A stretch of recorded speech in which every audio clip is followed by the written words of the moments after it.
What's names tonight? Okay.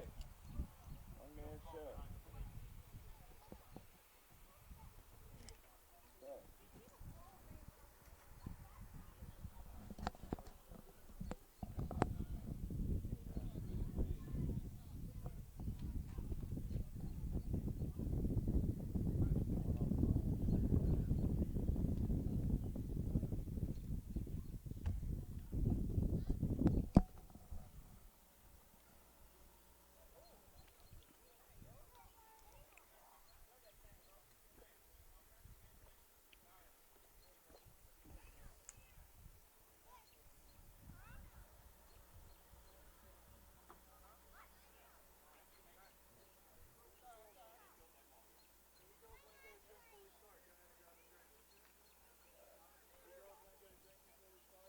Bill, I can. You want me to? I'll get started and go over just Yeah, we're good. We're on. over the rules.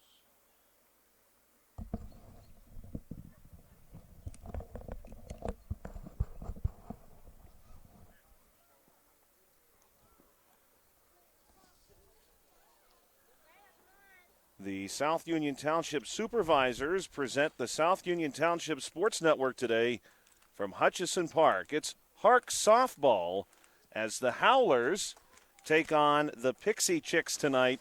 Hi, everybody. I'm Joshua Scully alongside Bill Dice on the South Union Township Sports Network.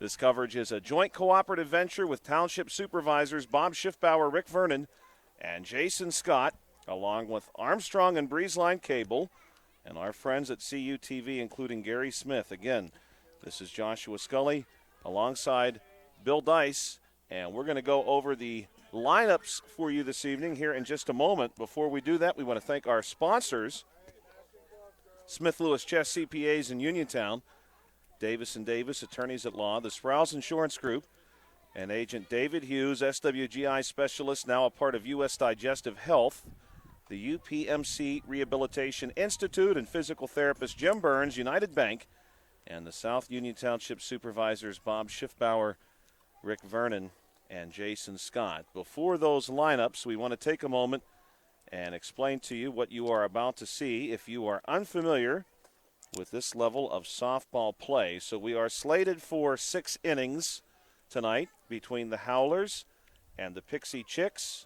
You cannot begin a new inning of play after having played for an hour and 45 minutes. Every hitter will see up to 5 pitches or 3 swings, unless that third swing produces a foul ball, in which case there is an unlimited number of foul balls. We do have a 5-run per inning rule.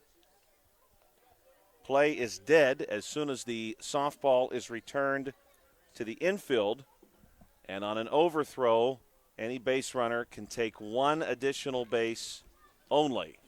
So those are the finer details, if you will, for tonight's matchup between the Howlers and the Pixie Chix. We're going to start with the Pixie Chix tonight. Their sponsor, the Omega Builders Company, head coach Brian Gaudiano. Starting lineup is going to look like this leading off, and wearing number 5, Chandler Rankin. Batting second and wearing number 3, Gia Gaudiano. Batting third and wearing 11, Savvy Johnson. Batting fourth and wearing number 8, Aria Jackson. Batting fifth and wearing 13, Noelle Nicklow. Batting sixth and wearing 6, Willow Curick. Batting seventh and wearing number 4, Claire Steiner. Batting eighth, wearing number 9, Lucy Davis. Batting ninth and wearing number 2, Raina Wolf. Batting 10th and wearing number 1, Ronnie Wolf. And batting 11th and wearing number 10, Sarah Michalowski. And we're just a few moments here from getting started as the Pixie Chix have taken their positions. They're in the maroon and white tonight, maroon top, white pants. The Howlers in their black and pink. And we've got the Howlers lineup for you as well.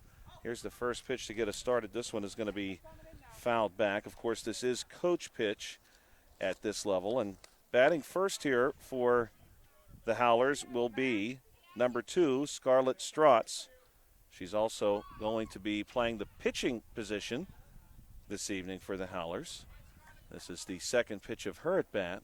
And this one is popped up. We'll see if it stays fair. It will not. Bouncing into foul territory. Following Strotz will be the second baseman, Brinley Creighton, and the first baseman, Kendall Donley. That's your 1, 2, and 3 hitters. If we see number 4, that'll be Rose Lipscomb, the shortstop, who will then be followed by Brinley Jesko, the third baseman, batting 5th. This one also going to go foul. A couple of well-hit balls here by Strotz, just trying to straighten it out a little bit. Again, Strotz wearing number 2 for the Pixie Chix, who are rolling tonight with just 8 players, including one recent addition to get to 8. This ball really well struck to the third base coaching box. So far, Scarlett Strotz staying alive here for the Howlers. The Howlers wear black, pink lettering, and number, pink helmet. And this one is perhaps hardest hit of all. Down the left field line again, just hooking foul. 78 degrees tonight for your first pitch. Mix of clouds and sun here over Hutchison Park. And this is going to be a swing. And that'll be an out to start the Howlers off tonight. Really nice at bat there, Josh. You know, she fouled off, 4 or 5 really nice hit balls and just couldn't get that last one. But yeah, that last one good was, at bat, though. Yes, really well hit into the outfield.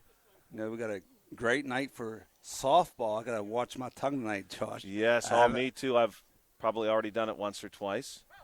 Bill and I are accustomed to covering baseball. We finally have a chance to cover some softball. There's always been softball going on around us, and we've run into some folks looking for directions, trying to find the softball game. We finally have a chance here on a beautiful Friday night, some Friday night softball, TGIF, and a happy Memorial Day weekend to everyone who is joining us out there. This is Brinley Jesko. Correction, I want to correct myself. This is Brinley Creighton. And Creighton also down on strikes. 2 Brinleys on this Howlers team. I apologize for that. This is Brinley Creighton, who was just up. She's the second baseman. And now we're going to see Kendall Donley, the first baseman, wears number 7, left-handed bat. Yeah, Josh, first thing I've noticed already in the softball game, these girls have some walk-up music to the plate. Makes it a little interesting. Yeah, I like that very much. Girls were here early. The Howlers were here very early, getting themselves ready. They were in the dugout talking about some swing adjustments when I had a chance to go over and visit with them pregame. We've got a beautiful evening upcoming, too. Temperature is going to drop to near 70 by the time we're all done here tonight. That one skips across the plate. Going to stay sunny for us. And this ball is hit foul. Another good example of some solid contact here. Kendall Donley going to retrieve the bat and step back into the box. Donley got some good aluminum on that one. Yeah, you could hear it really clearly. Here's the pitch. This one bounces across the plate. I think the coach is trying to intentionally walk her now after that last one. Oh, that's it. And that's going to be 3 outs. Oh. And, Bill, you sort of warned me about this yesterday when we were out here covering some older teams, that at this age level, the game can progress very quickly. Oh, yeah. And we're seeing some of that here. So we'll see the Pixie Chix come to the plate for the first time. The Howlers, by the way, are sponsored by 2G Brothers Pizza. Head coach is Cody Creighton. His team is going to take to the field for the first time. Again, the Howlers are in their black and pink uniform tonight. The Pixie Chix in a maroon and white uniform. White pants, maroon top. And they'll be taking their first at bat. We're slated for 6 innings. And the coaches certainly seem to think that we would get to that without too much difficulty. Well, Josh, that was a 9-minute half inning, so that was pretty good pace. That was a pretty good pace. And I think we even got started a couple minutes late, actually. So it's probably a little bit quicker than that even. we'll see how the Pixie Chix fare at the plate for the first time. We'll see Rankin, Gaudiano, and Johnson coming to the plate for Brian Gaudiano's team. Again, the sponsor for the Pixie Chix, Omega Builders Company. And they're getting organized right now. It is Coach Gaudiano who'll be doing the pitching this evening. And coming to the plate here, Chandler Rankin. And she's ready to go. Putting a hurting on the plate. Sometimes even adult league softball, I like to do that. Can't imagine it really makes me any more intimidating. Kind of gets you ready, though. Yeah. And here we go. This one is well hit back up the middle, fielded cleanly, and tossed on. And the throw was on line, just brought the first baseman off the bag by a step. Close play there at first. Very close play. Kendall Donnelly just a step off the bag. And we're going to see Gia Gaudiano. Gia was our pregame interview tonight from the Pixie Chix. Gia was excited it's Friday, and she said at school today was her fun day activity day. So many of our local students, of course, into that time of the year and their final week or so of school. And the countdown is on. The countdown almost certainly for everyone is in single digits now. We had, not sure about you, Bill, but we had a half fun day today. And I was all-time pitcher in a kickball game that was nothing for a long time. Ended up being 10-0. Wow. One team really broke it open against me, yeah. They were teeing off on you. Yeah, it was not good. You know, Josh, in my line of work, every day is a fun day. Gia Gaudiano at the plate. Today I was able to substitute for 5th grade, so it was not my normal day. But we still had fun. Every day can be a fun day when you enjoy what you love. Yeah, it's all about attitude. That's right. And that's going to be 3 strikes for Gia. One down. We got a runner on first still. Happy Memorial Day weekend in advance as we get into the weekend now. And this ball was well struck by Savvy Johnson. It's going to drop back of the infield. And the Howlers are not quite able to come up with it. They were on it very quickly. But we've got runners on first and second now. Nice looking hit there. Kind of just dropped in between the 2 fielders there. I guess that would be your shortstop and second baseman. Yeah, it dropped right in, and they were there very quickly. Just had a little trouble getting the ball off the turf. This is Aria Jackson, grounded back to the pitcher, and a big throw to first. And the out is made. Really good work there by the Howlers pitcher. What a throw. That was coming from Scarlett Strotz. Nice job over here by Donnelly, too. She picked up out of the turf on a one hopper. Really impressive. 2 down. Runners in scoring position, second and third. And we're going to see the 5th batter, Noelle Nicklow, who wears number 13. Nicklow with a chance to put her team in front on a Friday evening. And here it is. Hit in front of the pitcher. Strotz wants to go for the out at home, and she just misses the tag. The run will score coming around Chandler Rankin. And that is going to put the Pixie Chix in front for the time being. Really impressive.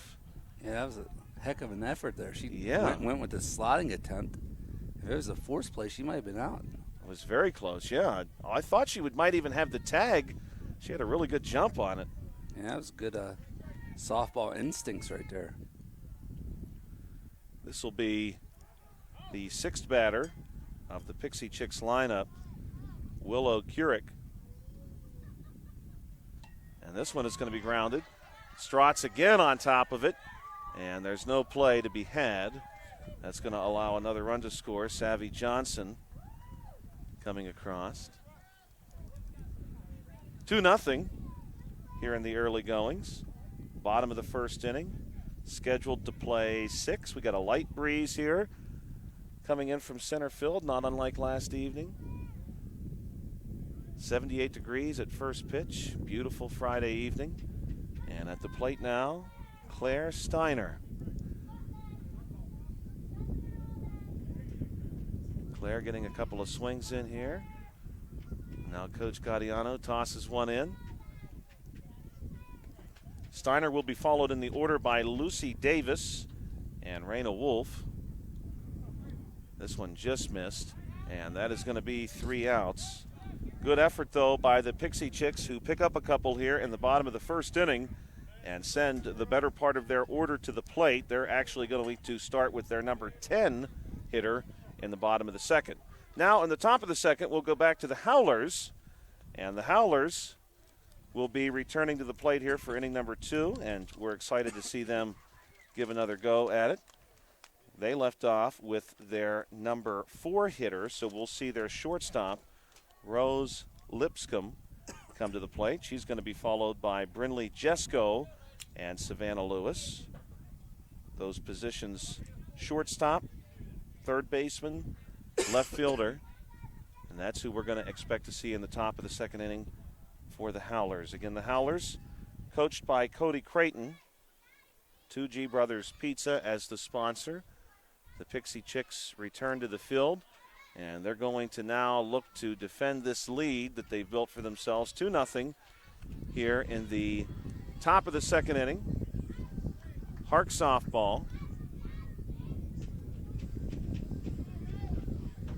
And that breeze is actually getting pretty strong at times coming in from center field. That's not anything like what we saw last evening. We had a very brief breeze, and then that largely died away. And it was a calm evening. Howlers ready to get started, and this ball is crushed into left. That is big trouble. And on the move, this is number 3, Rose Lipscomb, into second. She's going for 3. Now, Bill, will she go for home? She's going for home. Here's the turnaround third, and she's in. Rose has launched a home run to make this game 2-1 here in the top of the second inning. What a shot. Tell you what, Josh, that ball is absolutely smashed to left field. That was probably 6 feet into the outfield grass. That was very impressive, right at the Rick Vernon sign. Yeah, I can't say I was expecting to see that tonight. Excellent piece of hitting. Now to the plate, Brinley Jesko wears number 11 and plays third base for the Howlers, who just cut the lead of the Pixie Chicks in half. This one is going to get through the hole, and they actually made Lipscomb go back to third. They had determined the ball had returned to the infield prior to her coming around, so Lipscomb will score. Yeah, that caught me off guard there, Josh. I looked out there and it was running him. I was like, wait a minute. Well, what's going on? So we'll give credit for the RBI and single to Brinley Jesko. Well hit ball. We had to fix our box score a little bit after that one. Yes, I'm working on that right now. 2-1, your score is, though. And at the plate now, the number 6 hitter, Savannah Lewis. Right-handed bat for the Howlers, who now trail just 2-1 here in the top of the second. Big cut by Lewis. Left field line all the way down, 212 to the fence. And Lipscomb definitely dropped it quite a ways into left field. That ball had a lot of carry on it, and it was going into the wind, yes. Bill, yeah. We got a nice breeze off Lake Hutch. Absolutely. You know, I don't know if they do any fall ball out here, Bill, but you have to wonder if there's any lake effect snow off Lake Hutch. Lewis with a runner on first base. Here's the pitch. Swinging through. Some good cuts there by Lewis. Unfortunately, not able to move the runner along. And that's going to bring up the number 7 hitter, Abigail Angle, the right fielder. Left-handed bat. Where's number 10? And I do really like the walk-up music, Bill. That was Shake It Off. I knew that one. Yeah, I knew that one as well. And that could actually go both ways, you know, to the next batter or the previous batter. Yeah, that's a very good point.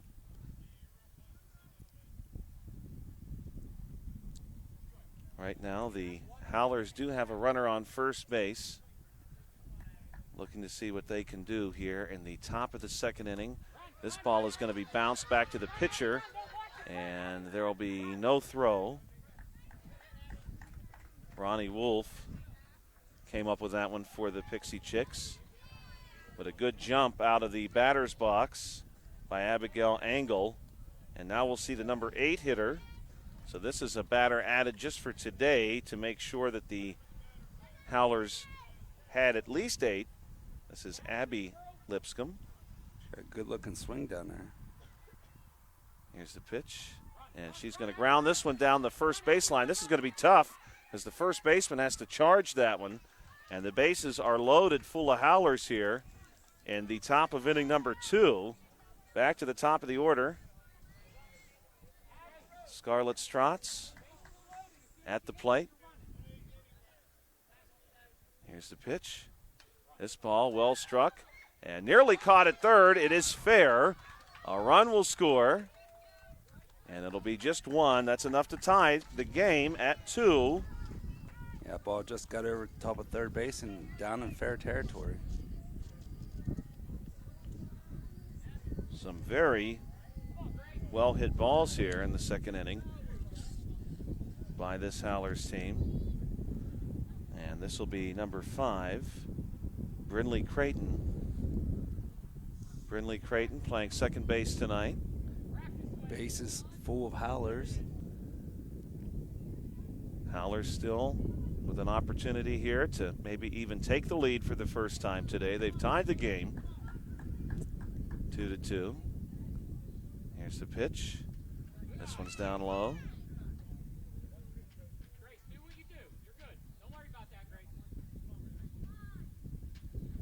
Pitch on its way. This one is going to be fouled back. Bill, I spent 1 year coaching a coach pitch team that was in Somerset County. And I had an assistant. He and I sometimes traded off the pitching duty, but that was a difficult job. It's a lot more difficult than it looks. You're trying to get the ball in that right spot. You're just trying to find that sweet spot. And sometimes you throw a little faster than you want to, a little higher than you want to. This one's grounded down the first baseline, 2, and it's going to be played in fair territory and stepped on. Good heads-up play there by Jackson, who's covering first base. A run does score. Nice play there by Jackson. Get the second out of the inning. And Aria Jackson knew she had an opportunity there to get the batter before that one went foul. Kendall Donnelly at the plate. And Donnelly comes up swinging this time and crushes one back through the infield. That's going to plate a couple of runs. 2 more, in fact. And Kendall Donnelly. Makes it 5-2. Yeah, big inning. So that might be 5 runs, yes. I believe. And we're going to see the umpire seems to be signaling as much. Yes. And nobody's sure if it's 5 or not. I think, indeed, we've got 5 runs here. That is 5, all coming in the top of the second inning. So look out. The Howlers are good for 5 runs in the top of the second inning. And the Pixie Chix will be returning to the plate. They now trail 5-2 here on the South Union Township Sports Network. We'll step aside for just a moment. When we come back, it'll be the Pixie Chix returning to the plate in the bottom of inning number 2.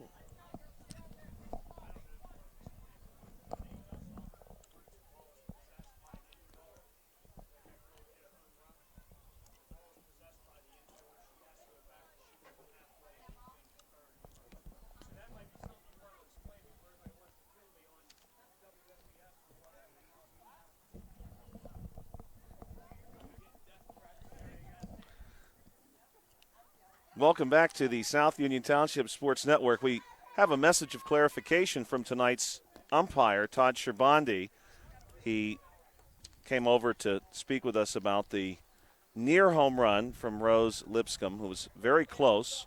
So the rule is as follows. If an infielder for the opposing team is possessing the ball, you must stop at the base that you were most recently at unless you have been halfway to the next base.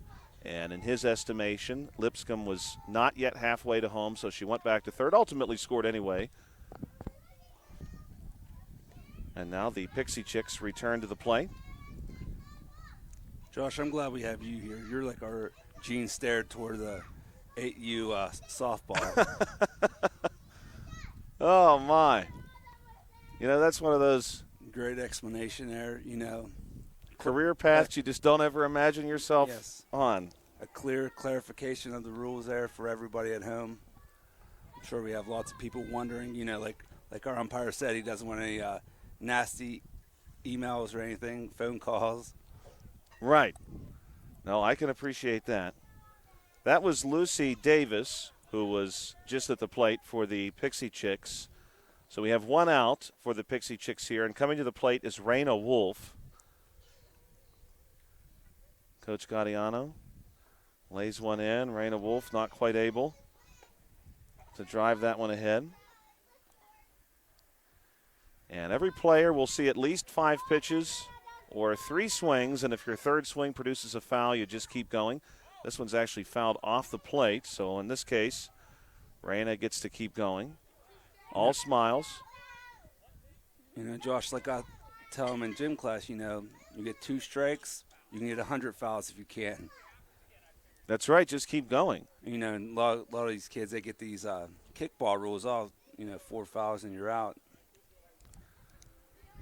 Sometimes, Bill, I like to shorten that up to 3 fouls. 3 fouls, yes, I've heard that as well. Just to keep the game moving. We've done kickball a couple of times. Yeah, you got roughed up today. Yes. Well, on one side, I was I pitched a shutout, complete game. The other one was still a complete game. Although I don't know how many of those runs were earned, to be perfectly honest. Yeah, we don't check your ERA. Ronnie Wolf at the plate, left-handed bat. Probably had a few throwing errors out there. Yeah, just a few.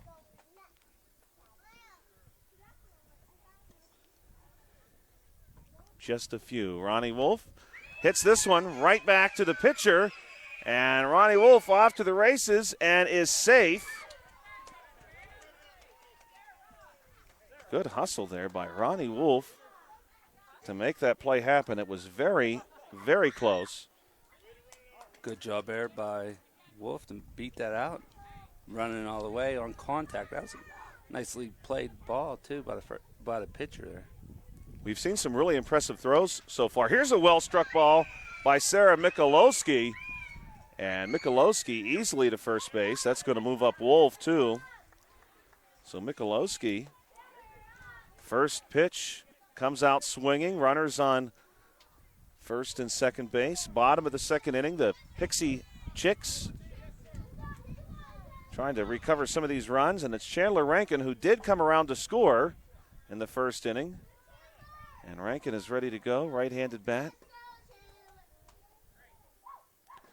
And it's great to see at this age, this is 8U softball, how supportive the players are of one another. Oh, yeah, Josh, I often say, you won't find a bigger set of cheerleaders in the girls softball team. And they get their chants out there and let themselves be heard. Yeah, they're really very much encouraging each other, reassuring each other. Runners on first and second. This ball is going to be fouled.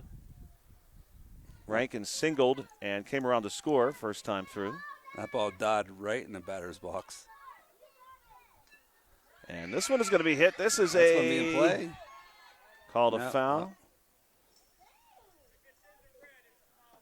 If it's in the red, that's what I was wondering. Todd Sherbandi wants to clarify.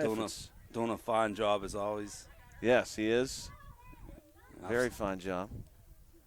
He's always out here somewhere reffing or umpiring or involved in his youth sports somewhere. Well, it's great to see that, Bill, because not enough people go into that line of work now. Yeah, we need more people like him. So if anybody out there wants to get into it, hey, we're looking for you. This one fouled off. Of course, the PIAA with some work through the WPIAL has organized some junior official opportunities. This ball is going to get out of the circle, and here's the throw. It's a big throw, and what a throw it is. Rankin is out at first base. Oh, my, that was impressive to say the least. A big throw from the pitcher to the first baseman, and that's going to do it for the Pixie Chicks here in inning number 2. We're going to go now to inning number 3, and we'll see the Howlers return to the plate where they lead right now. We'll see if they can expand upon that lead in the 3rd inning. But if you are interested, there is a junior officials program that has been a long time in development, really got pushed during this present school year, 2023-2024, for the first time. And I know there were some takers for both volleyball and basketball, but essentially, if you meet the age requirements, and they're pretty generous with the age requirements, I believe you need to be 16. You can begin the coursework, get your certification. You'll be considered a junior official, which means you don't have to join the local chapter, but you will be paid the same. The compensation is the same, and you can work with the senior officials and sort of hone your craft. And ultimately, of course, the hope is to get more young people involved in officiating. Unfortunately, sometimes officiating can be a thankless job, so we do want to thank Todd Scherbandi for all the work he's done. He's here tonight. He's here all the time. And there's a lot of other officials out there just like him. What I like, Bill, are the officials, and I'm sure you know some of them too. I know a couple at least who do all the sports.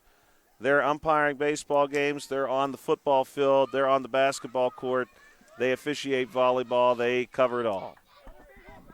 Yeah, you got to be very well-rounded to ref and officiate all those. Yes. So we are back to Rose Lipscomb, who nearly homered last time. She pops this one up, and it's going to be foul.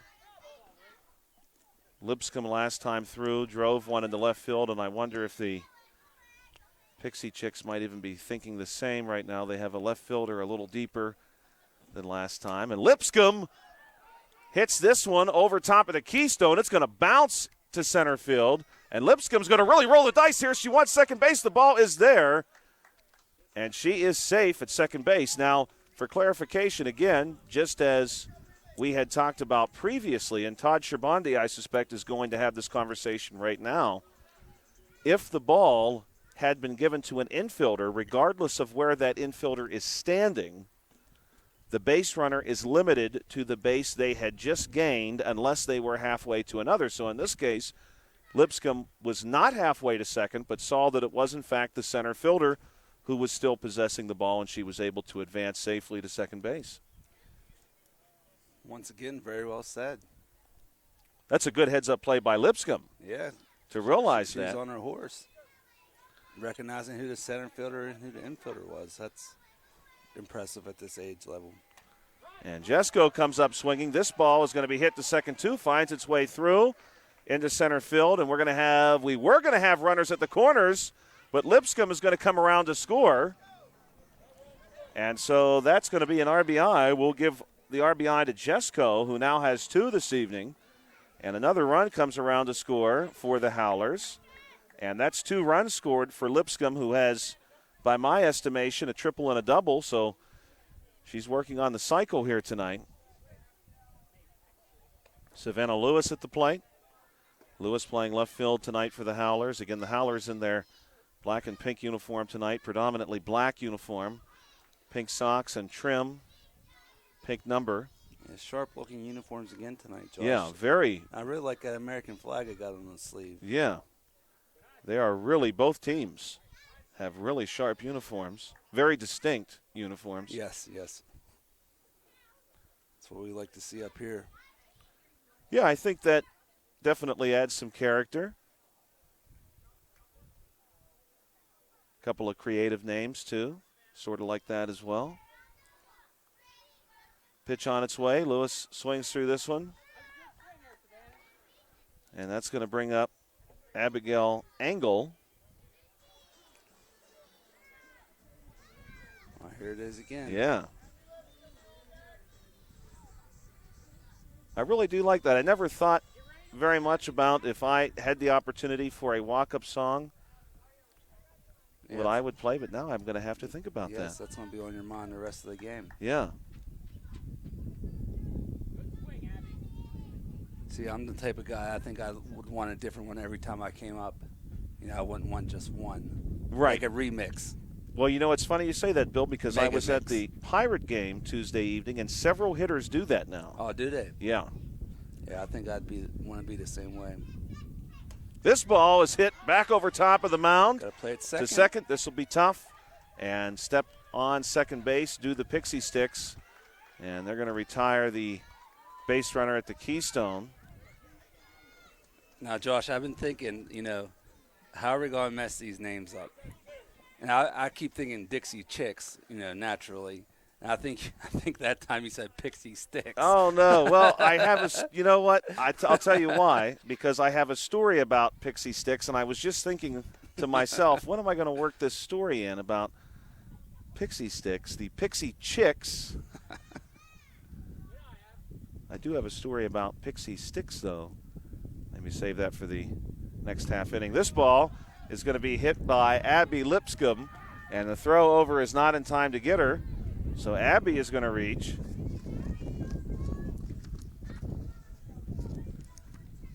And the hits keep coming here for the Howlers. We're back to the top of the order once again. Better wake up the left fielder. Scarlett Strotz at the plate, coming up swinging. Fouls this one back. Both of these teams are Harc-based programs. This one fouled back. Josh, that's such a big deal, too. If you want to have good, school programs, you got to have the kids, playing at a young age. And it's great to see these girls out here playing. It really is. Because I know for a number of years I coached high school for Uniontown softball. I don't know if you knew that or not. No, I did not. Yes, back in, I don't know. We'll finish that in a minute. And this one's grounded up the middle. And the base runner, that is Abby Lipscomb, is out at second base, and that's going to be 3 outs. So the Howlers look again pretty sharp here in the top of the third, and we'll go into the bottom of the third inning now. But no, Bill, I did not know that you had coached high school softball. Oh, yeah. Me and Bo Clay, Charity Colbank for a number of years, and Mike Capone for a couple years. Our buddy Paul Jeffries. Okay. But, where I was getting at with that, it was really tough because we had no feeder program. We had no middle school program at all. And then a lot of girls, never even played before getting to high school. So it was really tough to compete with, the teams that had those programs. And it's great to see these girls out here playing, and I'm sure it will help both of those programs. Yeah, I would certainly think so. Of course, Uniontown does have the middle school softball team now, but that's a relatively new creation. So is their middle school baseball team, a relatively new creation. Yeah, it seemed like, baseball's always been around, Josh, whether it's middle school, Harc, Clark, the Mountain League. But softball, really, there wasn't that many girls playing anywhere. We would have girls show up who were good athletes but wouldn't have a glove. It's tough to play softball when you don't own a glove. Yes, it really is. We get them out there and, have some fun with them, but it made it tough to get wins. Have to try to barehand it in that case, and we've seen a couple of hits tonight that would be tough to barehand. This is Gia Gaudiano. 2 swings here. Gia, of course, again was our pregame interview. Was excited about the game tonight. Was excited, of course, that it is Friday. Excited for summer, I'm sure. Oh, I'm sure excited for summer. Hard not to be. Savvy Johnson, who singled and came around to score a run, to the plate now for the Pixie Chix here in the bottom of inning number 3. Again, a pretty strong breeze coming in from center field, but you wouldn't know it. Savvy Johnson gives this one a ride, nearly to center, and she's on first base. 2 for 2 tonight for Savvy Johnson. And she got under that one just a little bit, a little bit more of a line. It would have went a little bit further. Yes, I think she But Probably could have easily got that one to center field. Yes, nice swing nonetheless. And here's another good hit for the Pixie Chicks. But the runner is going to be out, just beating Savvy Johnson to second base. That was like a track meet right there, Josh. We're like combining sports now. Shortstop picked it up, and there's a dead race. Who will get to second base first? Good piece of hitting Good there speed. by Aria Jackson. Noelle Nicolo stands in, and she'll hit this one on the ground. This is going to be a tough play. And the throw to first is going to bring the first baseman off the bag. So base runner is safe. Kendall Donnelly getting pulled a few steps to her right. And it's a good hit there by Noelle Nicolo, who is now 2 for 2 this evening. Pixie Chicks got something cooking here at 2 outs. Couple base runners on. Willow Keurig at the plate. This one fouled back. Pretty good crowd on hand again tonight, Bill. I wasn't sure, considering how nice the weather was, the beginning of a holiday weekend, and the fact that it is, of course, a Friday evening in May, period. But a good crowd on hand. This one grounded back to the pitcher. This will be another tough play. Big throw over to first, and they make it look easy. Donnelly gives it the glove. Another strong throw by Strotz. And that's going to do it for the Pixie Chicks, who show some offensive flash, but are not able to get anything going here against the Howlers. So we'll move now into the 4th inning of play in what has been a really exciting game so far. Thank you for checking us out here on the South Union Township Sports Network. We're glad to be here on a Friday evening in May, on a beautiful Friday evening at that. Hutchison Park, Harc 8U softball. We want to thank Smith Lewis Chess CPAs in Uniontown, Davis & Davis Attorneys at Law, the Sprouse Insurance Group, and Agent David Hughes, SWGI Specialists, now a part of U.S. Digestive Health, the UPMC Rehabilitation Institute, and physical therapist Jim Burns, United Bank, and the South Union Township supervisors Bob Schiffbauer, Rick Vernon, and Jason Scott. We want to remind you, too, that if you're watching this game on Armstrong or BreezeLine cable, this content is also available online. South Union Township Sports Network games and programs can be found on YouTube.com. Just search South Union Television or follow the South Union Township Sports Network on Facebook for program updates. Facebook.com/South Union TV. Subscribe for notifications when we go live. And the Pixie Chicks are back in the field. And the Howlers are at the plate, ready to expand upon this lead, if at all possible.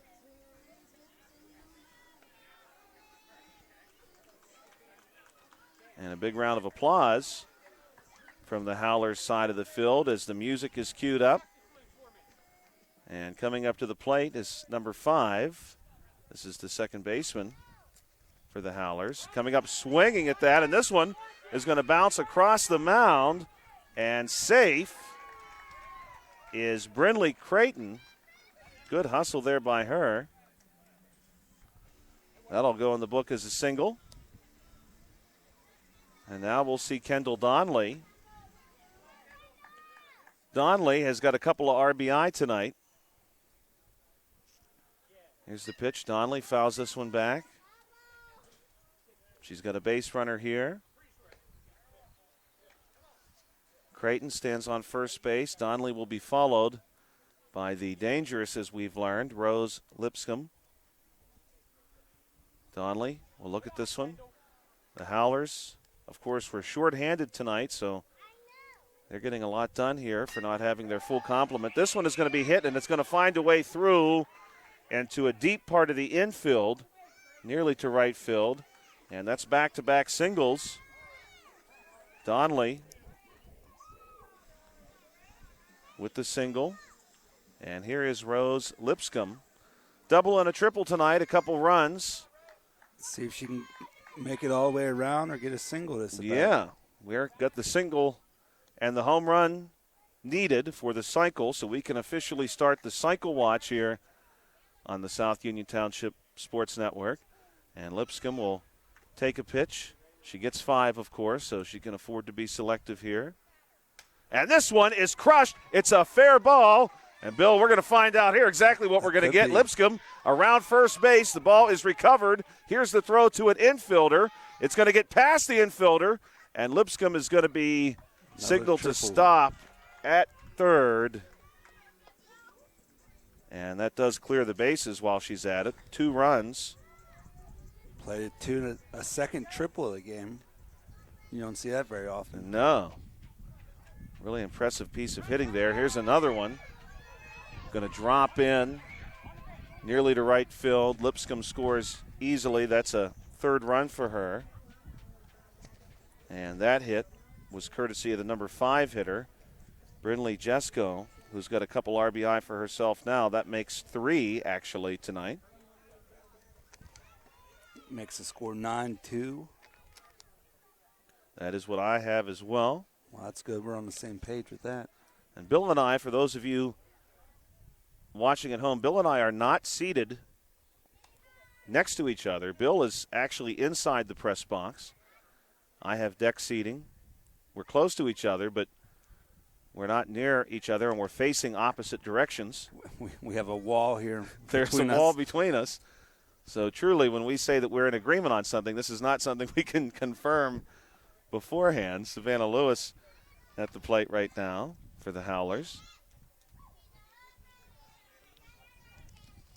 Top of the 4th inning. Here's the pitch. Lewis just missing that one.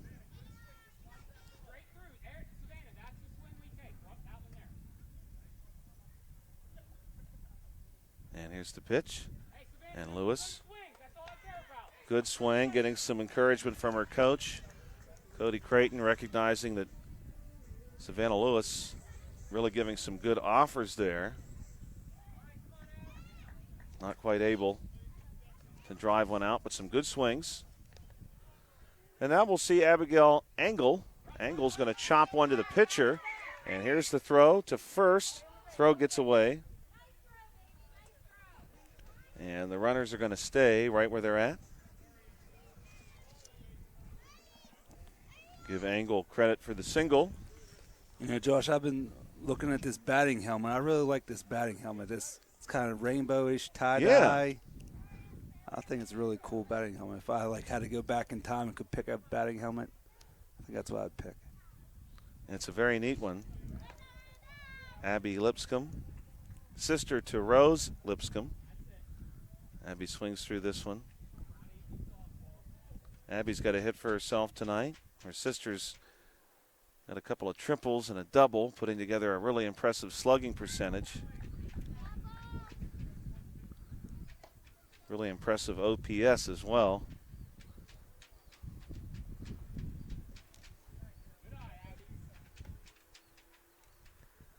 Pixie Chix ready to see if they can't capitalize on any ground balls. Lipscomb is down on strikes. And that takes us back to the top of the order. So this is Scarlett Strotz. She's had a good night tonight in the field. Pretty good night at the plate, too. Strot's choking up on that bat a little bit. I think if you look down at Josh, it looks about as long as she is. Yeah, I would agree. Big swing. She has no problem using that bat, though. She had a nice hit earlier today. She's choking up a little. That's what you need to do.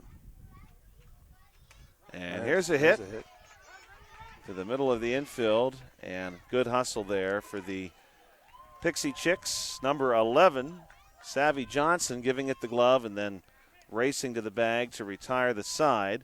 So that's going to move us to the bottom of the 4th inning as the Howlers have built upon their lead here and are in the driver's seat. The Pixie Chix will look to see if they can't recover and pick up a couple of these runs. Still plenty of softball yet to play. We're scheduled for 6 innings, and certainly right now, time not much of a factor. We've only been playing for about 45 minutes. And the Pixie Chix jumped out ahead 2-0 to start this game, but since then the Howlers have strung together 9 runs. Beautiful evening here at Hutchison Park under what are becoming cloudy skies. We had a mix of clouds and sun at first pitch, temperature down to about 76 degrees Expecting that to decline tonight to a low around 62. Tomorrow, a high of 81, a mix of clouds and suns. Some possible thunderstorms in the afternoon, which will become perhaps more likely overnight. Sunday is going to be a beautiful day, 84 degrees, mostly sun. But then, unfortunately, the rain is going to return. And we're going to see rain moving back in late Sunday evening, well after sunset into Monday. High Monday, just 73 degrees. The high on Wednesday for some of our immediate viewing area, if you will, may struggle to 60 degrees, if you can believe it. So we're going to see a big temperature swing here.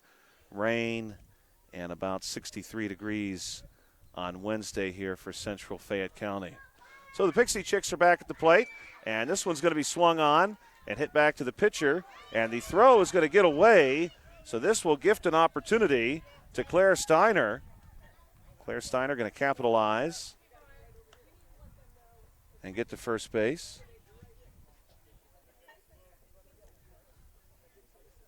And we are confirming a lineup question, perhaps. Todd Scherbandi drifting over to the first base line to get involved in that conversation. He doesn't seem overly concerned about any change that may be necessary. Stepping into the batter's box, Lucy Davis.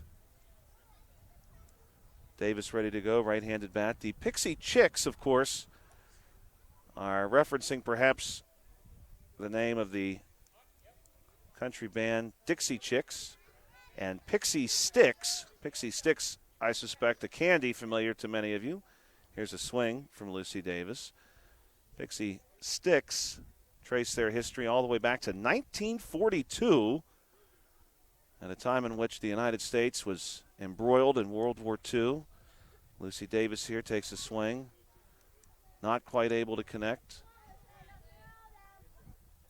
And that's going to bring up the number 9 hitter, Raina Wolf.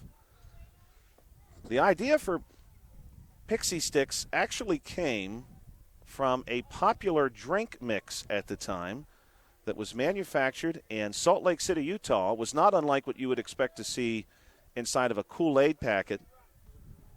We'll see how Raina Wolf does here, swinging at the first one. So that popular drink mix was often purchased by children in candy stores, and instead of making the drink, they would just eat the powder. This one swung on by Raina Wolf. And a candy manufacturing company in St. Louis, Missouri really liked this idea. And Raina Wolf down on strikes. So now we'll see Ronnie Wolf. And they began to manufacture a powdered candy specifically meant to be consumed that way. And Pixie Sticks took on that name later, 1959, when they started marketing the candy inside of the straw wrapper that many of you are probably familiar with. Ronnie Wolf swinging on here. How do you feel about Pixie Sticks, Josh? I used to love them when I was a kid. I used to really love them. This one is going to find its way through. A nice piece of hitting by Ronnie Wolf. And base runners now on first and second for Sarah Michalowski. Michalowski had a single the first time through. I used to really enjoy Pixie Sticks, Bill, when you would get those packages with all the different flavors. Here's a well-hit ball between short and third, and we're going to see. I think we're going to have everyone safe. We will. Michalowski delivering another single. So now we're back to the top of the order, and we're going to see Chandler Rankin. And Rankin has had a really nice night tonight at the plate, so we'll see if she's able to continue that success. She comes rushing out from the dugout, ready to go with the bases loaded. But, you know, it was one of those things, Bill, where I was often with my sister and my cousin, who is now the athletic director at Penn State Fayette, Stephen Oberle, just in case he's somehow found his way to the South Union Township Sports Network tonight. We'll give him a shout-out. But everyone, of course, wanted the same couple of flavors. We wanted the grape and the blue. And then once you got down, this one's going to bounce foul to the orange and maybe the green. We weren't as excited about those. So once the blue and the purple were gone, it was sort of disappointing. The red was good. Yes, here's. And this ball is going to be hit to the middle of the infield, and it's going to find a way. Oh, almost a collision. Everybody looks okay. This is going to score a couple of runs, though, off the backside of that hit. And Chandler Rankin does it yet again. A very busy night for that young lady. A couple of RBI to her credit now. See, Josh, here's the problem I always have with Pixie Sticks. I never, you'd always eventually, get your saliva on the paper of the stick. Yes. And I always hated that. You did because it sort of congealed. Yes. You were sort of making the drink again. Yeah, well, I guess you were. But then they came out with, I don't know if it was a different brand, with a plastic stick. I do kind of remember which that. I enjoyed a lot more. And this one is going to be chopped by Gia Gaudiano. And everyone is safe once again. Nice piece of hitting there. Sort of hit that ball, Bill, where you really didn't have a good play. It would be a big throw to first base, and Gia is safe at first. Bases remain loaded. But I know what you mean, Bill, and here's my question for you, because I think this is interesting. I'm glad you made that point. And this one is the first pitch to Savvy Johnson, who's 2 for 2. Were Pixie Sticks ahead of the time, and this one is hit off the pitcher. Coach Gaudiano wearing one. Hopefully he's okay. And we'll see if anyone's going to go check on him after he is line drove, I suppose. Took a line drive off the thigh. Todd Scherbandi is going to come over and check him out. Got him in the thigh. I think he's okay. Great hit there.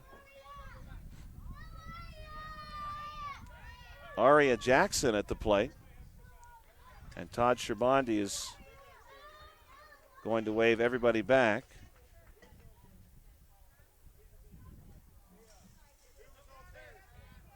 And so they're going to call that a dead ball. We can scratch that run out.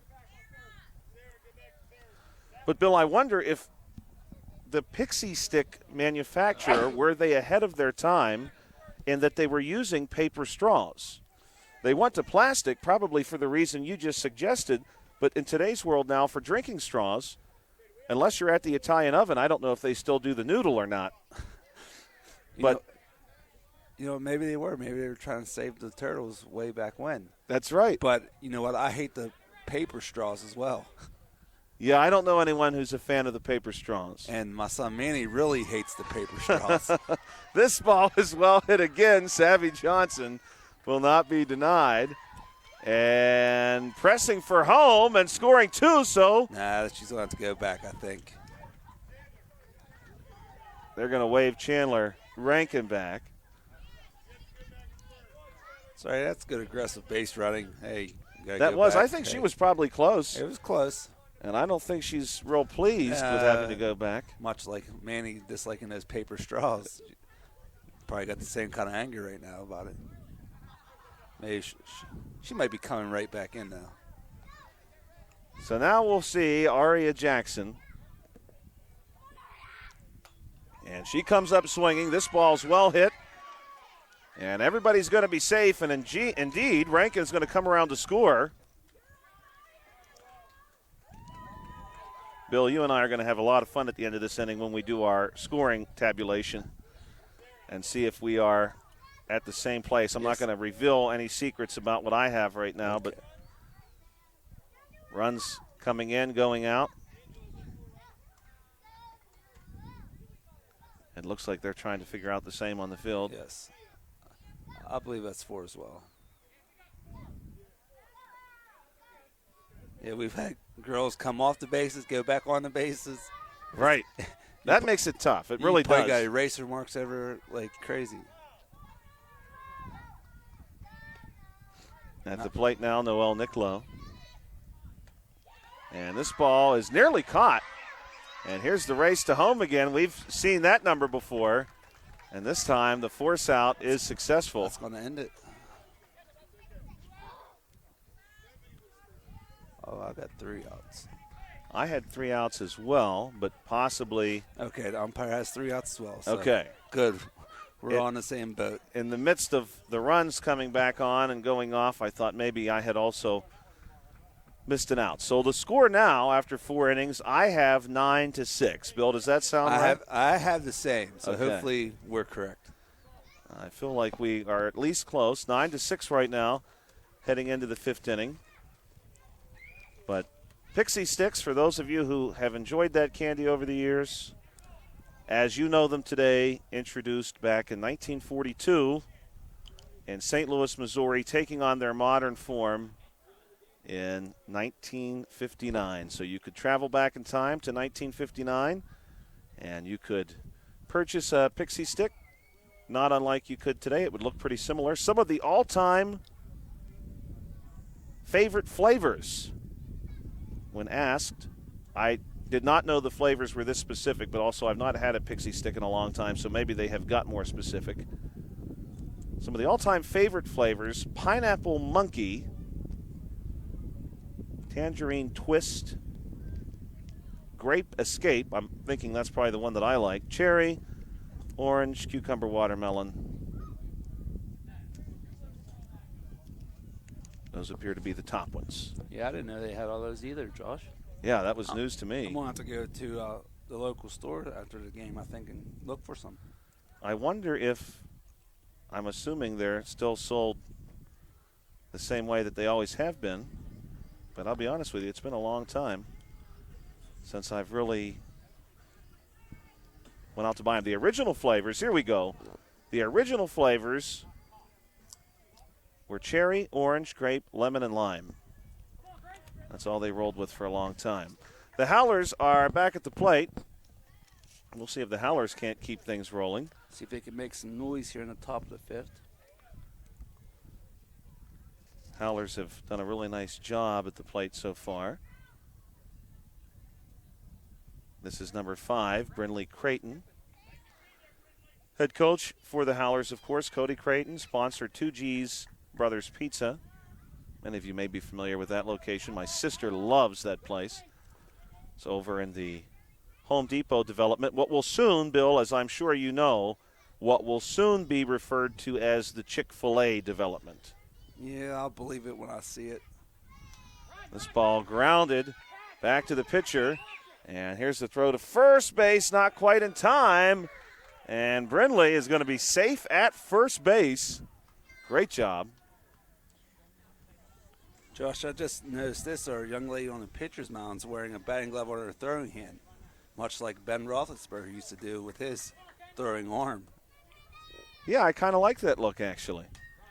Donnelly comes up swinging, chops this one to second. Ball ricochets off a shoe, and everyone's going to be safe.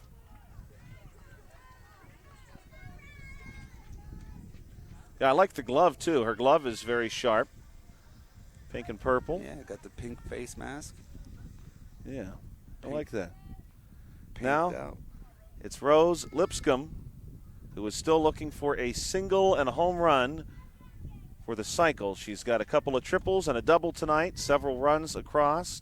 She's scored each time she's reached the plate. She's got some runners on, too. She has really launched a few. And this one is fouled back toward us. Coach doesn't want to give her anything to hit now. He's throwing them down on the plate. Get up in her wheelhouse, Coach. Doesn't want to elevate it too much. I want to see this home run. We almost did. So look at one here. I think he threw a rise ball on that one. Lipscomb ready to go. Here's the pitch, and this ball is fired through the hole into left. This should be the single. And some of the other base runners going to press their luck. Lipscomb will not. She knows she needs that single to be in the mix for a cycle. A run will score. Creighton comes across, scores the run. So Lipscomb now, and Bill, I'll make my argument here in just a moment. This one's popped up, and it's fielded by the pitcher, and a run will score. And so reaching first base safely, Brindley Jesko.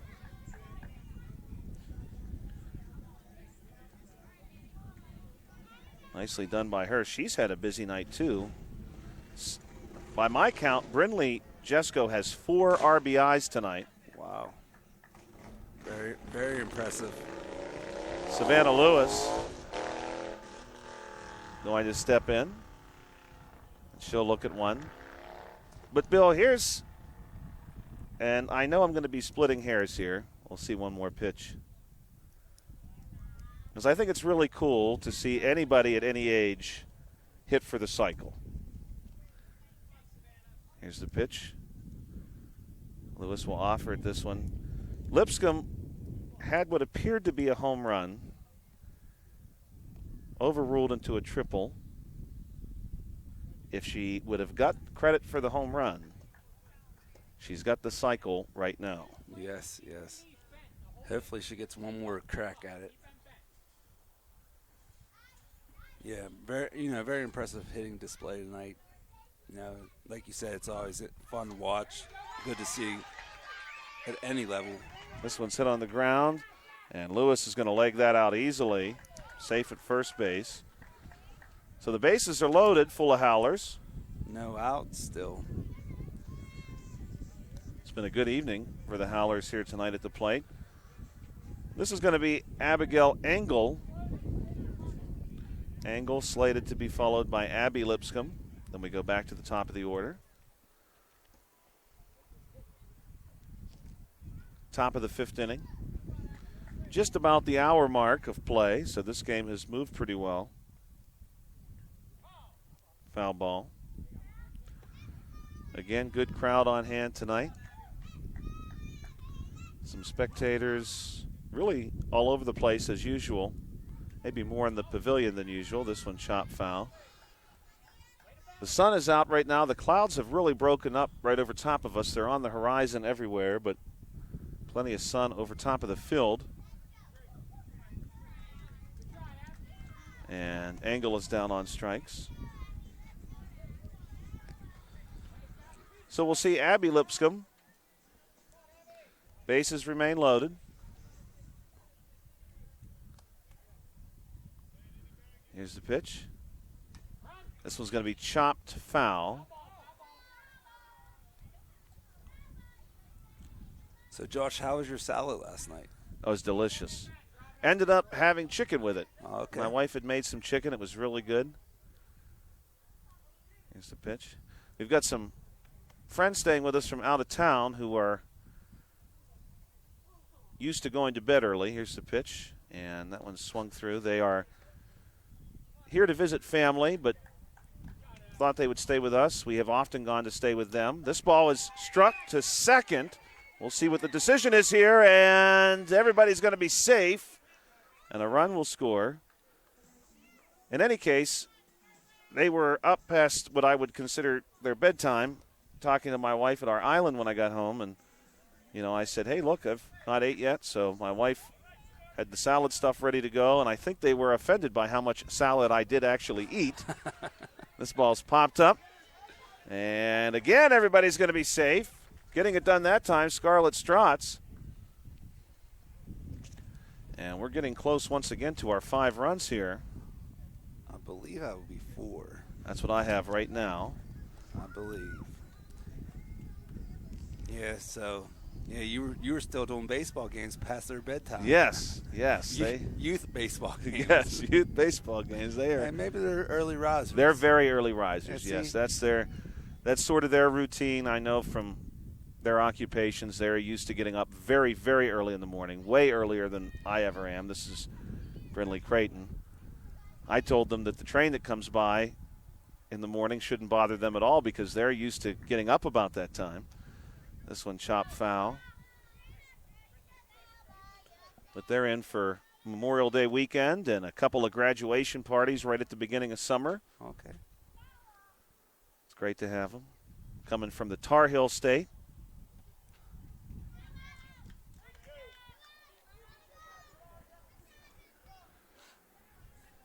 And now this is going to be Kendall Donley. Donley has 3 singles tonight, a couple of RBI, and an opportunity to expand upon that here with the bases loaded. This one's going to skip across the plate. Here's this one.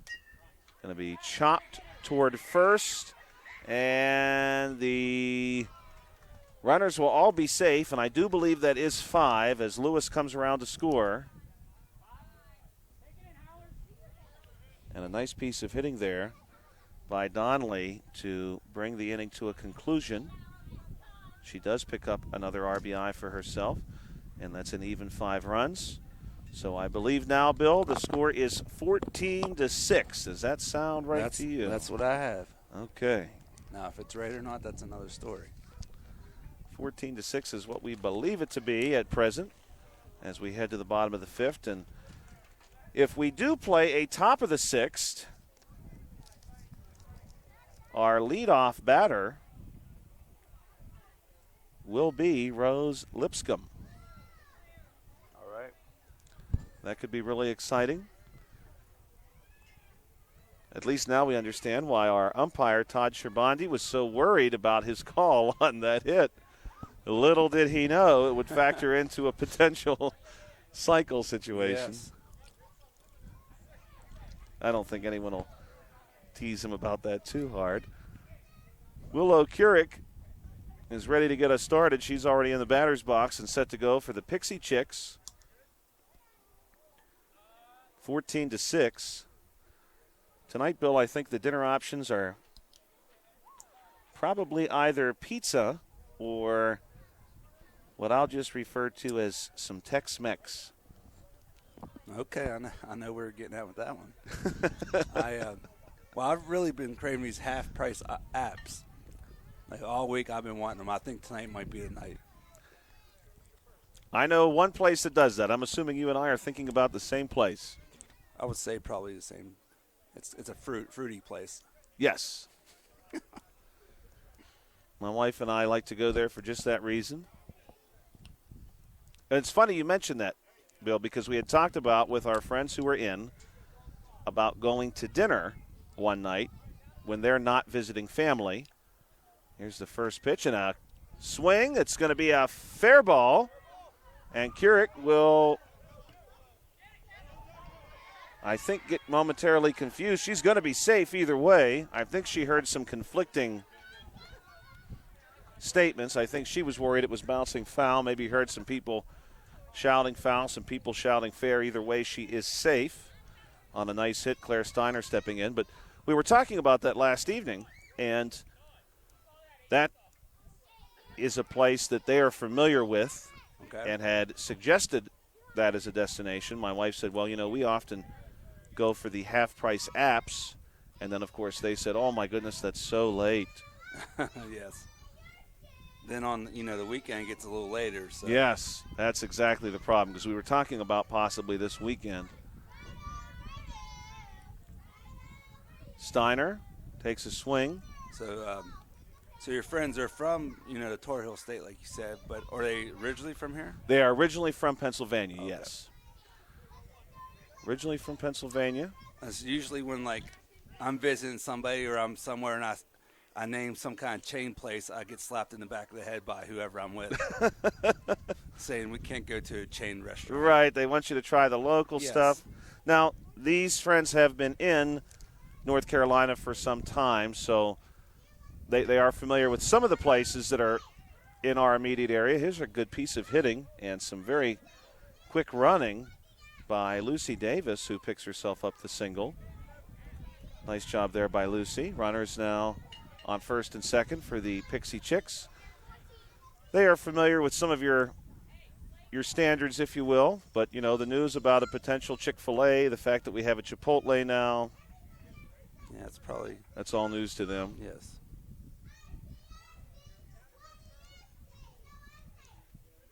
I'm mostly concerned about our Red Lobster. I hope we don't lose it. This one is going to be a swing from Yeah, Raina Wolf. I know the missus won't be very happy if it goes away. No, I will I not could be. care less. That's one of my favorites. This one chopped, foul.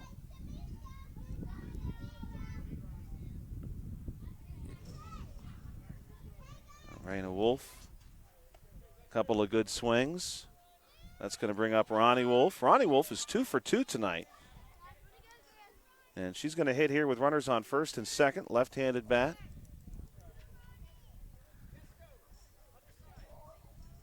Here's the pitch. This one is hit well. And we'll see if the Howlers have a play on it. Big throw to first base, just off the mark. And the bases are full of Pixie Chix. Pixie sticks. Pixie. It's hard not to do. It is hard not Chix, to do. They're trying a little 2-out lightning here. They got to battle back. They're down 14-6. So they could use a couple runs here in the bottom of the 5th. So we both got it once. Oh, yeah. I knew it would happen. I think it's an impossibility. Right. Sarah Michalowski hits this one back to the pitcher. She's 2 for 2. Will she make it 3 for 3? And just by a step. Wow. That is the definition of by a step. Nice play by Donnelly. She is out at first base. Yeah, very good play by Donnelly. And we're going to travel now into the 6th inning. Yes, we're nowhere near that hour. What was it, hour and 45 minutes? Yeah, hour and 45 minutes, so Yeah, I think man. we're okay there. Nowhere near that. Certainly looks like the Howlers are getting themselves ready. Of course, we want to see Rose Lipscomb bat one more time. Rose has 2 triples, a double, a single, 3 runs scored. Yeah, she's been very impressive at the plate. We're hoping for a home run. Very close to having that at the beginning of this game. Some controversy. That would be on ESPN.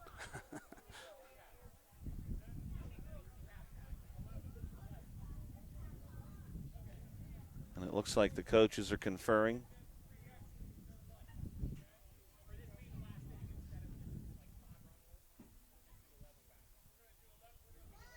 And it sounds to me that the coaches are conferring on a brief adjustment for this inning since it's the last time through.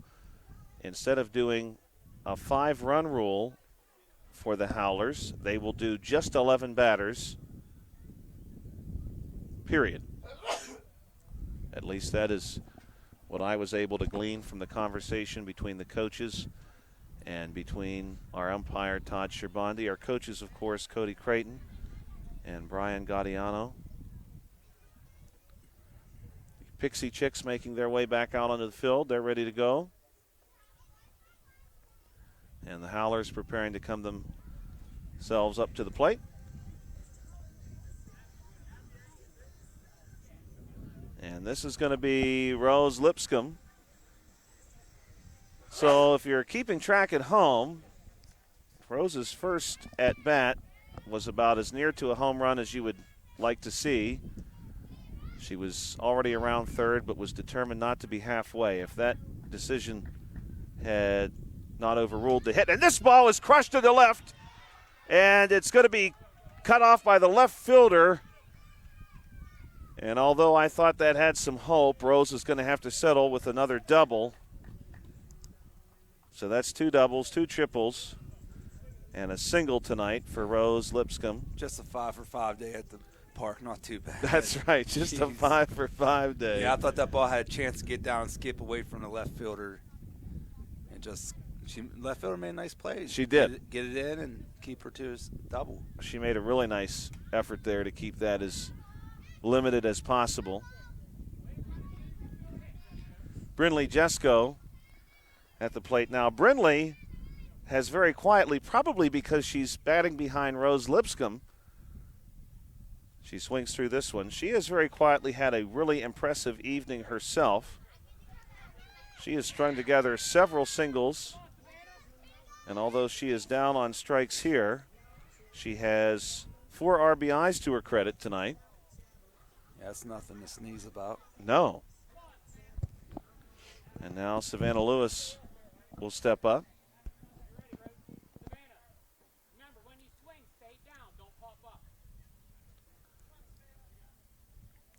Shadows growing long here at Hutchison Park. First pitch, Lewis will leave alone. Hutchison Park, of course, not far from the historic community of Hopwood, Pennsylvania. As we've shared on previous broadcasts, Hopwood has been a stopover for several U.S. presidents traveling the National Road, among them James Monroe, our 5th president. Here's the pitch. Swinging through, William Henry Harrison, also having at one point spent an evening in Hopwood. That was, I believe, prior to his presidency, but still we'll put him on that list. Several others, John Quincy Adams and Savannah Lewis is out, although Savannah last time did have a really nice single, came around to score. And this is Abigail Angle. And where we're at right now, of course, with the National Road serving as the dividing line between North and South Union Township, not too far from the line where those townships meet. They were the same township, Union Township, all the way back starting 1783 with the formation of Fayette County. Union Township was one of the original townships. Angle swings through. That change into two townships actually predated the American Civil War by about 10 years, and they have been North and South Union Townships since. And Angle also down on strikes, and that's going to do it. So a quick half inning for the Howlers, and we'll get to see the Pixie Chix one more time as they return to the plate here in the bottom of the sixth inning. It would be really interesting, Bill, and I know the logistics wouldn't be very easy to figure out, but if you still just had Union Township, that would be a township home to the better part of 22 or 23,000 people. That would be practically 1/6 nearly of Fayette County's population just in that one township. As it stands, those two townships combined are still home to about that number. Real close at least.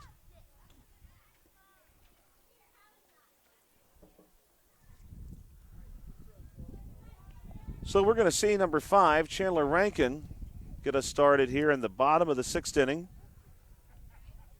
for the Pixie Chix.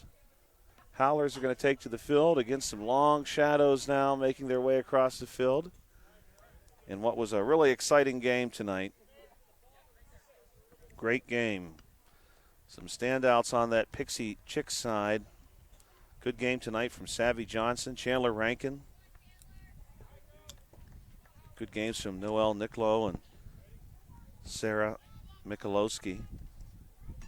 And here's a swing and a foul ball off the bat of Chandler Rankin. Chandler got a couple of singles tonight, a couple of RBI. She's come around to score.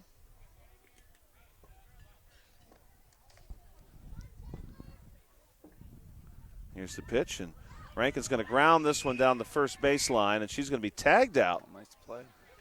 Yeah. Removing the potential for a miscue on the throw. And applying the tag herself is Rose Lipscomb. Rose Lipscomb, speaking of having a good night, 5 for 5, 2 doubles, 2 triples, 11 total bases. This one also grounded right back to Lipscomb. And this one is going to get through. Savvy Johnson is going to stay with a strong batting average for tonight. She's got a handful of singles to her credit tonight.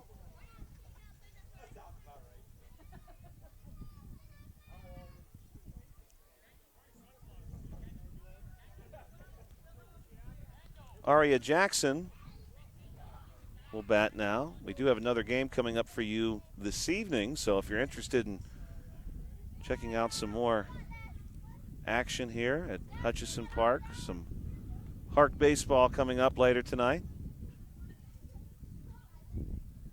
And this ball is going to be hit to the second baseman. Throw on to first is going to get away, and Todd Scherbandi says safe. Now, of course, the Pixie Chix here are not bound, to my understanding, to any run limitation. I think they just keep playing until there are 3 outs.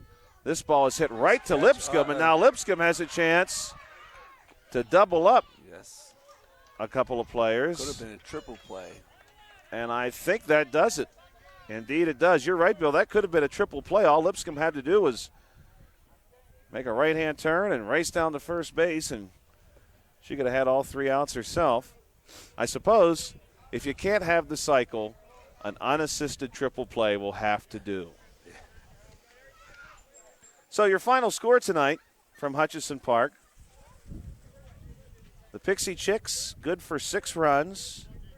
The Howlers, who had a couple of really big innings, have strung together 14 runs here tonight. So a great offensive night for both teams, and we really thank you as always for checking us out here on the South Union Township Sports Network. We very much enjoy having the opportunity to share this with you. If you're watching this game on Breezeline or Armstrong Cable, we'd like to let you know that South Union Township Sports Network games and programs are now available live online. It's easy to find. Just log on to youtube.com and search South Union Television, or follow the South Union Township Sports Network on Facebook for program updates, facebook.com/South Union TV. Subscribe for notifications when we go live. Today's game on the South Union Township Sports Network has been a joint cooperative venture with Township Supervisors Bob Schiffbauer, Rick Vernon, and Jason Scott, along with Armstrong and Breezeline Cable and our friends at CUTV, including Gary Smith. Again, our final score today, 14-6 for Bill Dice. This is Joshua Scully. You've been watching the South Union Township Sports Network.